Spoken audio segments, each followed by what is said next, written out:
ప్రస్తుతం మనం పొదిలిలో ఉన్నాం. పొదిలి వాతావరణం అంతా పండగ వాతావరణం తలపిస్తుంది. దీనికి కారణం మార్కాపురం శాసనసభ్యుడు శ్రీ కందుల నారాయణ రెడ్డి గారి తనయుడు శ్రీ కందుల విఘ్నేష్ రెడ్డి గారి పుట్టినరోజు సందర్భంగా పొదిలిలో పండగ వాతావరణం నెలకొల్లింది. 24వ తేదీ జరగబోయే పుట్టినరోజు వేడుకల్లో భారీ స్థాయిలో అభిమానులు వచ్చి కేక్ కటింగ్ అయితే చేయడం జరుగుతుంది.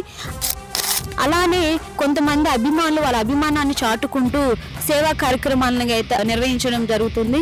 పొదిలి పట్టణంలో పొదిలి అభిమానులు భారీ స్థాయిలో ఫ్లెక్సీల్ని ఏర్పాటు చేయడం జరిగింది. బస్టాండ్కి సమీపంలో పొదిలి చరిత్రలో మొదటిసారిగా 25 అడుగుల కటౌట్ని అయితే ఏర్పాటు చేయడం జరిగింది. అదేవిధంగా ఈ కటౌట్కి 24వ తేదీ భారీ గజమాలను కూడా వేయడం జరుగుతుంది.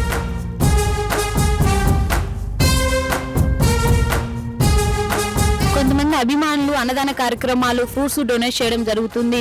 పలు సేవా కార్యక్రమాలు అయితే ఏర్పాట్లు అయితే చేయడం జరుగుతుంది. ప్రజెంట్ అయితే పొదిల్లో విఘ్నేష్ రెడ్డి గారి పుట్టినరోజు వేడుకలు అయితే ఏర్పాట్లు అయితే ఈ విధంగా జరుగుతుంది. సో ఇంకేమో చూస్తూ ఉండండి. మరిన్ని వీడియోస్ కోసం సుమన్ టీవీ ప్రకాశం.